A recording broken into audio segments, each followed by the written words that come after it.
After learning this topic, students will be able to understand how a rotating magnetic field is produced in three-phase induction motor.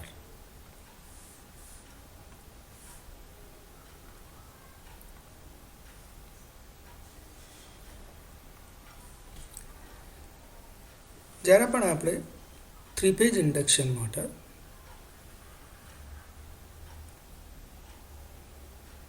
ના stator પોર્શનને three-phase power આપીએ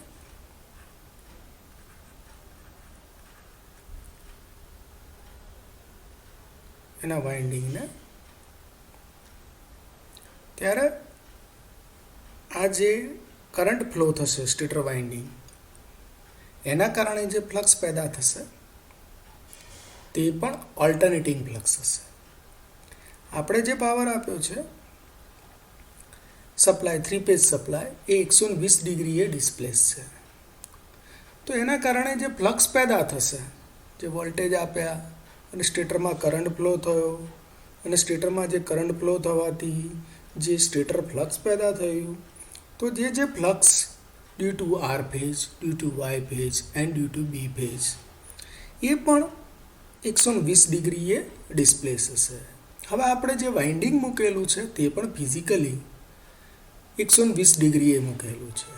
okay, તો અહીંયા જ આપ જોઈ શકો છો સ્ટાર્ટ વાઇન્ડિંગનું એક આપણે કોઇલ 3 કોઇલ છે, તો 6 છેડા છે સપોઝ, તો સ્ટાર્ટ 1 ફિનિશ 1, સ્ટાર્ટ 2 ફિનિશ 2. આ પણ જોમેટ્રિકલી મીન્સ ફિઝિકલી 120 ડિગ્રીએ બધું ડિસ્પ્લેસ છે.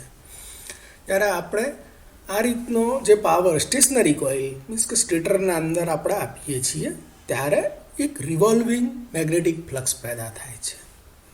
અને આ જે રિવોલ્વિંગ મેગ્નેટિક ફ્લક્સ છે એનું જે મેગ્નિટ્યુડ છે એ કોન્સ્ટન્ટ હોય છે. આપણે આખી થિયરીની અંદર આ જોવાનું છે. ઓકે, તો આ આપણે સમજી શકીએ છીએ કે જે ફ્લક્સ પેદા થયા, flux due to IR, IY અને IB, that is phi R, phi Y અને ફાઈ બી, તે પણ 120 ડિગ્રીએ ડિસ્પ્લેસ છે. આ ફાઈ આર, ફાઈ વાય અને ફાઈ બી. હવે આપ જોઈ શકો છો કે મેક્સિમમ વેલ્યુ જે આપણે ફાઈ એમથી ડિનોટ કરી છે, દરેક ફેઝ કરંટના કારણે જે ફ્લક્સ પેદા થયા તેની maximum value that is phi M. Okay, હવે તમે ઇન્સ્ટન્ટેનિયસલી ફ્લક્સ કેટલું છે અને એ ફ્લક્સના વેલ્યુના આધારે રિઝલ્ટન્ટ ફ્લક્સ કેટલું મળે છે. અહીંયા આપ સૌ જોઈ શકો છો કે 3 ફ્લક્સ છે અને સમય જોડે બદલાતા જાય છે. ઓકે, તો અહીંયા વાય એક્સિસ ઉપર આપણે ફ્લક્સની મેગ્નિટ્યુડ લઈએ છીએ, એક્સ એક્સિસ ઉપર angle theta means correlate with the time. Okay, તો અહીંયા દાખલા તરીકે suppose theta is equal to 0 degree છે. અહીંયા થીટા ઇઝ ઇક્વલ ટુ શું છે? 0 ડિગ્રી. અહીંયા 60 ડિગ્રી. ઓકે, અહીંયા 120 ડિગ્રી અને અહીંયા 180 ડિગ્રી. તો 0 ડિગ્રીએ આપણે ત્રણેય ફ્લક્સનું રિઝલ્ટન્ટ ફ્લક્સ શોધીશું. ત્રણેય ફ્લક્સનું રિઝલ્ટન્ટ ફ્લક્સ. ઓકે, એ જ પ્રમાણે આપણે 60 ડિગ્રીએ resultant flux due to phi R, phi Y અને ફાઈ બી. ઓકે, અને આપણે ઓબ્ઝર્વ કરીએ કે કેટલી રિઝલ્ટન્ટ ફ્લક્સ આવે છે.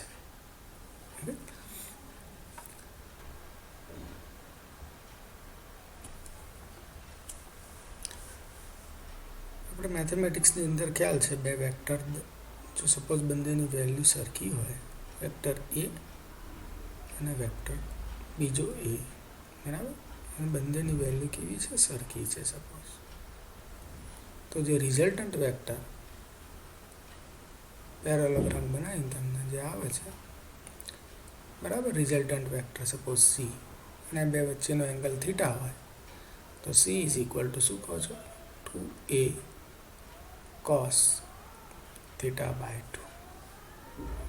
હવે આપણે થીટા ઇઝ ઇક્વલ ટુ 0 ડિગ્રીએ જુઓ અહીંયા પહેલાં, તો ફાઈ 1 મીન્સ કે phi R is equal to 0 છે. Yes. Okay, phi 2 means phi Y.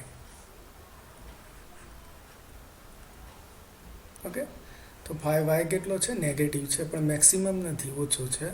અને મેથેમેટિક્સની વેલ્યુથી તમે એનો યુઝ કરીને તમે ફાઇન્ડ કરી શકો. -√3/2 into 5m. 5m multiplied by this આટલો નેગેટિવ છે. ઓકે, અને 5b એ પોઝિટિવ છે, એ પણ મેક્સિમમ નથી, પરંતુ કેટલો છે અહીંયા જોઈ શકો છો. ઇટ ઇઝ √3/2 5m જેટલો છે. હવે આ ત્રણેય વેક્ટર, વેક્ટર 1, વેક્ટર 2, વેક્ટર 3, એમાંથી એક 0 છે, એટલે એ વિચારવાનું રહેતો નથી. આ બે વેક્ટરને સદિશ સરવાળો મીન્સ વેક્ટર એડિશન તમારે કરવાનું થશે. આપ સૌ જોઈ શકો છો કે અહીંયા જે મેગ્નિટ્યુડ છે તે બંને સરખી છે. તો આપણે આ ફોર્મ્યુલાનો યુઝ કરી શકીશું રિઝલ્ટન્ટ વેક્ટર શોધવા માટે. ઓકે, તો રિઝલ્ટન્ટ વેક્ટર આપણે શોધીએ તો કે 2 ઇન્ટુ મેગ્નિટ્યુડ કેટલી? √3/2, okay, into 5m into cos of જે પણ એંગલ બને છે તમારો ડિવાઇડેડ બાય 2. ઓકે, હવે કેટલો એંગલ બને છે અહીંયા જોઈ શકો છો તમે.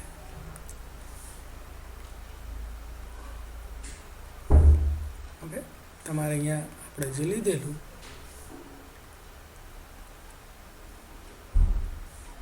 કે આ 5r છે, 5y અને 5b. ઓકે, અહીંયા કેવું હતું? વાય ફેઝના કારણે એનું ફ્લક્સ નેગેટિવ છે, તો આપણે આને નેગેટિવ કરી શકીએ આ રીતે. નેગેટિવ એની દિશા નેગેટિવ મીન્સ એની ડિરેક્શન અપોઝમાં, તો 5y. ઓકે, અને આ તમારું શું આવશે? 5b. મેગ્નિટ્યુડ બંનેની સરખી છે, તો રિઝલ્ટન્ટ વેક્ટર તમને આ રીતે મળશે.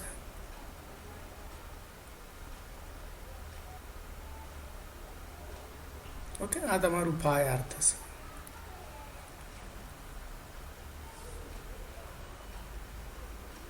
ઓકે, હવે આ જે વેક્ટર થશે તમારું એ 60 ડિગ્રી થશે. આપ સૌ જાણી શકો છો કે આ સપોઝ ધીસ ઇઝ 180 ડિગ્રી છે, એમાંથી આ તમે 120 ડિગ્રી બાદ કરી દો, આ તમને એંગલ કેટલો મળે? 60 ડિગ્રી મળે. ઓકે, એટલે આપણા માટે થીટા કેટલો થયો? 60 થયો. મેગ્નિટ્યુડ કેટલી થઈ? √3/2 5m, √3/2 5m જેટલી. તો અહીંયા તમને રિઝલ્ટન્ટ વેલ્યુ શોધવાની છે.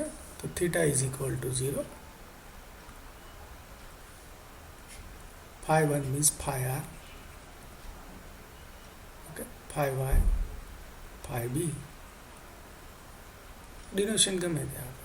તો resultant vector 2 into magnitude into 5m cos 60 degree divided by 2. તો 2 ઇન્ટુ √3/2 5m cos 30 એટલે √3/2. ઓકે, એટલે બે જતા રહ્યા. √3 into √3, √3 into √3 3. Okay, 3/2 5m means resultant flux મળી તમને 5r is equal two 3/2 5m or 1.5 into 5m જેટલું મળી. ઓકે, અને એની દિશા મળી તમને આ દિશા. આ જે મેગ્નિટ્યુડ છે એ 1.5 ટાઈમ્સ 5m જેટલું મળી એક ક્ષણે, એ ઇન્સ્ટન્ટે. ઓકે, હવે આપણે second instant means theta is equal to 60 degree એ વિચારીએ અહીંયા. તો 60 ડિગ્રી એ શું છે પોઝિશન? જુઓ તમે, at 60 degree theta is equal to 60. Okay, તો કોણ 0 છે? 5b 0 છે. ઓકે, અને 5r પોઝિટિવ છે પણ મેક્સિમમથી ઓછો, અને એની વેલ્યુ છે √3/2 5m.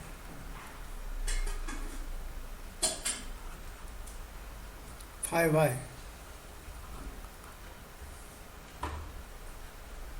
આ ઇન્સ્ટન્ટે આપ જોઈ શકો છો ઇટ ઇઝ -√3/2 ફાઈ.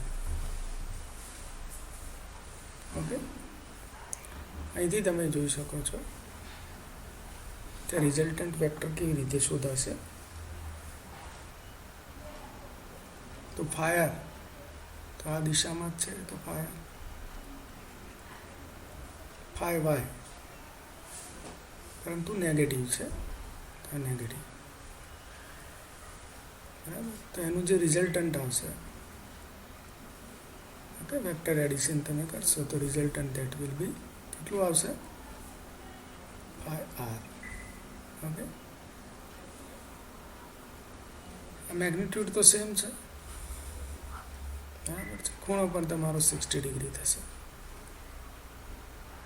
તો at theta is equal to 60 √3/2 phi કોણ phi R phi Y phi B is equal to 0. Okay, તો રિઝલ્ટન્ટ તમને મળ્યું. એની મેગ્નિટ્યુડ જુઓ, at theta is equal to 0 ડિગ્રીએ જે હતી તેટલી ને તેટલી જ વેલ્યુ મળી. અહીંયા જોઈ શકો છો તમે phi R. Okay, phi Y minus છે એટલે આપણે આને રિવર્સ દિશામાં લાવ્યા. ઓકે, ફાઈ વાય રિવર્સ ડિરેક્શનની અંદર. ઓકે, રિવર્સ ડિરેક્શન, રિવર્સમાં માઇનસમાં. ઓકે, તો રિઝલ્ટન્ટ તમને કેટલો મળે, 1.5. ઓકે, માઇનસ ફાઈ વાય અને ફાઈ આરનો રિઝલ્ટન્ટ. મેગ્નિટ્યુડ સેમ છે, આ મેગ્નિટ્યુડ √3/2 ફાઈ એમ જેટલી, √3/2 ફાઈ એમ જેટલી. તો આ જે મેગ્નિટ્યુડ મળ્યું તમને કેટલું મળ્યું, 1.5 times phi R. Okay, similarly theta is equal to 120 degree. તો 120 ડિગ્રી જુઓ તમે, અહીંયા કોણ 0 છે, ફાઈ વાય ઇઝ 0. બરાબર છે, phi Y is 0.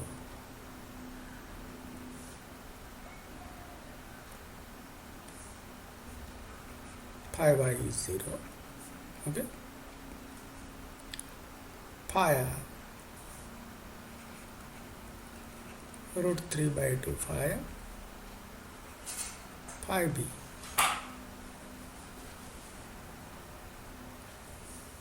-√3/2 phi. Okay, તો ફાઈ બી આ દિશામાં છે તો માઇનસ ફાઈ બી આ દિશામાં આવશે. બરાબર, તો માઇનસ ફાઈ બી.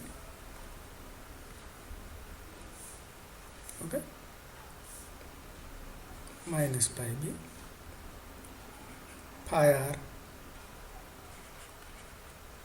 Minus phi B.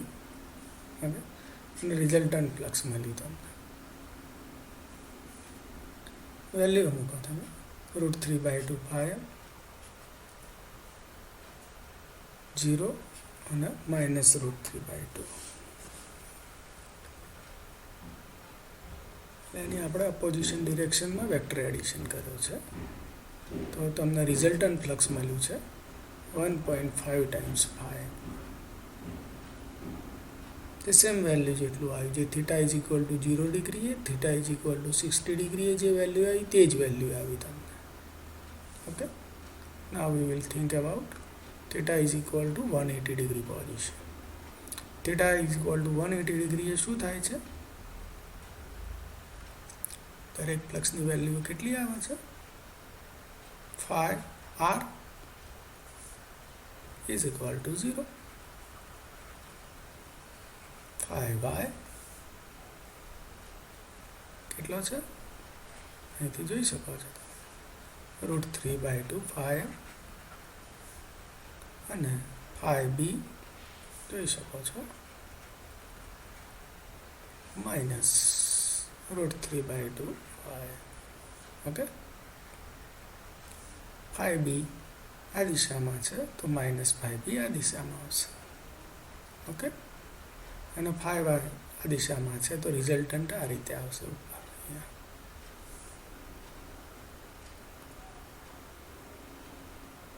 ઓકે, તો ફાઈ આર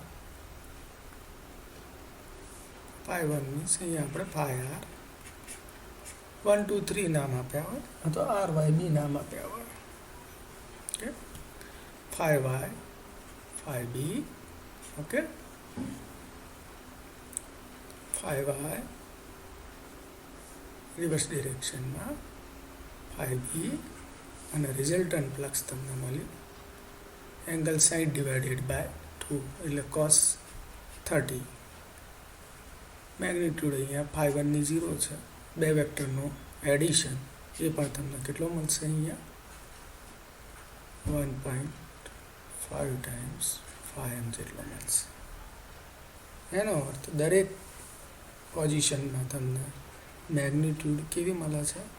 કોન્સ્ટન્ટ મળે છે દરેક એંગલે. પરંતુ જે રિઝલ્ટન્ટ ફાયર મળે છે તેની જે દિશા છે અહીંયા જો આ દિશામાં છે, અહીંયા આ દિશામાં હતું, બરાબર? પહેલાંથી જુઓ તમે શરૂઆતથી,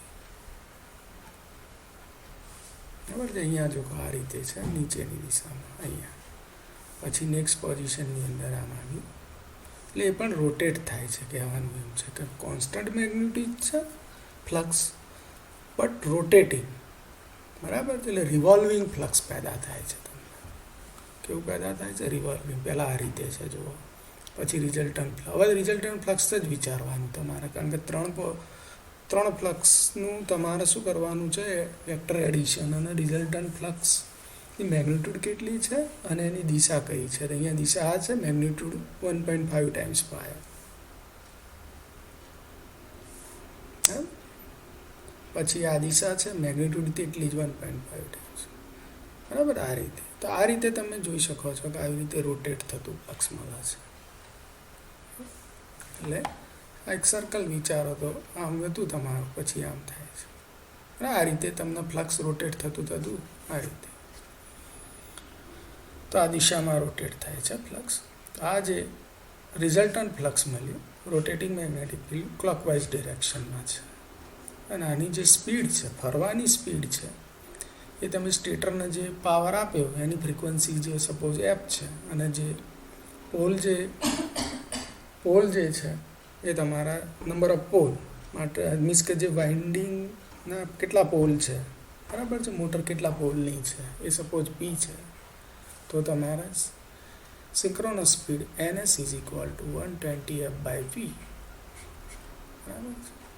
તો એની જે સ્પીડ છે, આ જે ફ્લક્સ આવ્યું જે રિવોલ્વિંગ ફ્લક્સ, બરાબર છે, એની ફરવાની જે સ્પીડ છે, સ્પીડ NS = 120 f/p. એની મેગ્નિટ્યુડ છે એ 1.5 ટાઈમ્સ ફાઈ એમ. ઓકે,